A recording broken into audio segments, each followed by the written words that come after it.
सृष्टि बचपन से ही दिखने में सुंदर नहीं थी, लेकिन अमीर बाप की बेटी सृष्टि पर उसकी माँ जान छिड़कती। मेरी बेटी कितनी प्यारी है, भगवान सबको सृष्टि जैसी बेटी दे। सृष्टि धीरे धीरे बड़ी होती है। एक दिन सृष्टि की सहेली कहती है, तू दिखने में कितनी अजीब सी है, लेकिन मैं जानती हूँ हम सब में सबसे अच्छी शादी तो तेरी ही होगी। तेरे पापा अमीर जो है।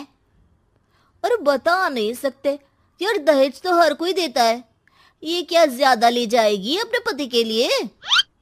अरे बड़े शहर में कोठी है इसके पापा की। अरे पापा की है ना, कौन सी इसकी है? इसकी होती तब तो कोई भी लड़का इससे शादी कर लेता।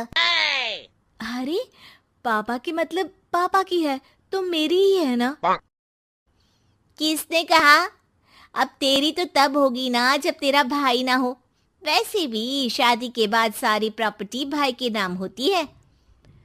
सृष्टि समझ जाती है कि उसे किसी भी हालत में माँ बाप की सारी प्रॉपर्टी को अपने नाम करना है, लेकिन कैसे? एक दिन सृष्टि का भाई शीनू कहता है, बहन क्या कर रही है? तुझसे एक बात करनी है। अरे हाँ हाँ करना, मैं तो तेरी बहन हूँ। बहन मेरी लाइफ में ना एक लड़की है, बहुत अच्छी है। मैं सोच रहा हूँ माँ और पापा से बात करूँ शादी के लिए। सृष्टि को समझ में आ जाता है कि भाई की शादी होते ही भाभी उसे एक दिन भी घर में बर्दाश्त नहीं करेगी। क्या बात है भाई, बताना कौन है वो? यार वो बहुत अच्छी लड़की है, पढ़ी लिखी है, मेरे साथ जॉब भी करती है। बस एक प्रॉब्लम है। प्रॉब्लम? क्या प्रॉब्लम है भाई? यार वो शादीशुदा है, लेकिन उसके पति ने उसे सिर्फ इसलिए छोड़ दिया क्योंकि उसके माँ बाप दहेज नहीं दे पाए। सृष्टि ये सुनकर न जाने क्यों खुश हो जाती है। अरे भाई तो क्या हुआ, लड़की तुझे तो पसंद है ना? शीनू को लगता है कि बहन उसे समझ रही है। वो इस बात से अनजान होता है कि उसकी बहन की मंशा पूरा घर हड़पने की है। सृष्टि अपनी माँ से कहती है, मम्मी मुझे तो बहुत चिंता है, पता है शीनू क्या कर रहा है? अरे क्या कर रहा है, वो तो काम पर जाता है और वापस घर आता है। नहीं ना माँ, वो यही तो नहीं कर रहा, बाकी सब कर रहा है। आपको पता है उससे प्यार है, और वो भी एक शादीशुदा लड़की से। ये क्या हो गया, मैं सोसाइटी में क्या मुंह दिखाऊंगी? अरे तेरे पापा तो यही कहेंगे कि मैंने ही उसे बिगाड़ दिया है। माँ देखो, मेरी बात मानो, पापा पर भी विश्वास करने की जरूरत नहीं है। अब आप ही बताओ, पापा इतनी देर घर के बाहर रहते हैं क्यों, बोलो? अरे बेटा वो तो नौकरी करते हैं ना। तू बहुत भोली है माँ, पापा का ऑफिस तो 7 बजे खत्म हो जाता है, लेकिन देखो कितनी देर से आते हैं। अरे नहीं नहीं बेटा, ऐसी कोई बात नहीं है। सृष्टि माँ को एक औरत से बात करते पिता की फोटो दिखाती है। देखो माँ कैसे हैं पापा, मैं ना कहती थी कि पापा सही नहीं है। मैं तेरे पापा से बात करूंगी, दे फोटो मुझे। ओ माँ, वो तो डिलीट हो गई। लेकिन चल, तूने तो देख लिया ना, पापा से बाद में बात कर लेना, और हाँ मेरा नाम बिल्कुल मत लेना। हाँ माँ। अब क्या था, सृष्टि के माँ और पिता के बीच झगड़ा होना शुरू हो जाता है। सृष्टि के मन में क्या चल रहा था कोई नहीं जानता था। एक दिन, माँ सृष्टि के लिए एक लड़का देखा है, वो लोग शाम को उसे देखने आने वाले हैं।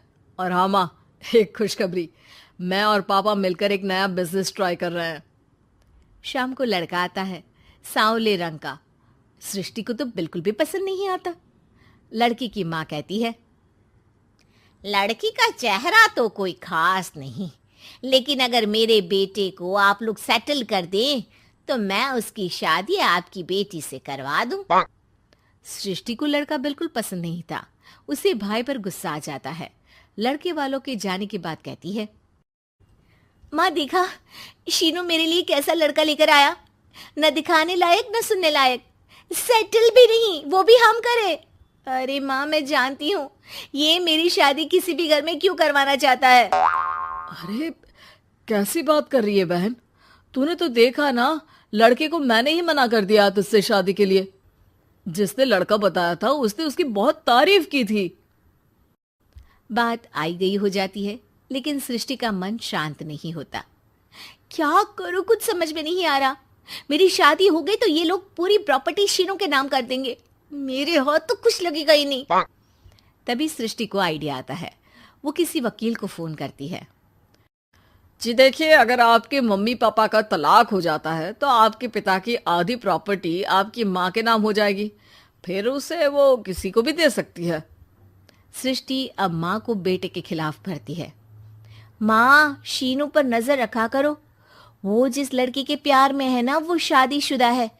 यहाँ आएगी, सारा पैसा रुपया जमीन जायदाद सब हड़प लेगी। पापा का भी हाल तुमसे छुपा नहीं है। ऐसा ना हो कि मैं और आप एक दिन सड़क पर भीख मांगे। हे भगवान, मैं तो जीते जी मर जाऊंगी अगर ऐसा हो गया तो। ऐसा हो गया नहीं माँ, ऐसा ही होगा। अभी समय है, आगे का सोच लो। मैं तो कहती हूँ पापा से आधी प्रॉपर्टी लेकर अलग हो जाओ। पापा की आधी प्रॉपर्टी भी हम लोगों को अगर मिल जाती है ना तो अगले 7 जन्म सफल समझो। बेचारी माँ बेटी के कहने पर पति से तलाक लेकर अलग हो जाती है।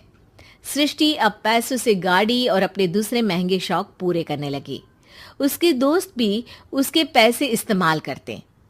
सृष्टि, कल तुम कहाँ थी? मैं सारा दिन घर पर अकेली थी। तो मैं क्या करूं?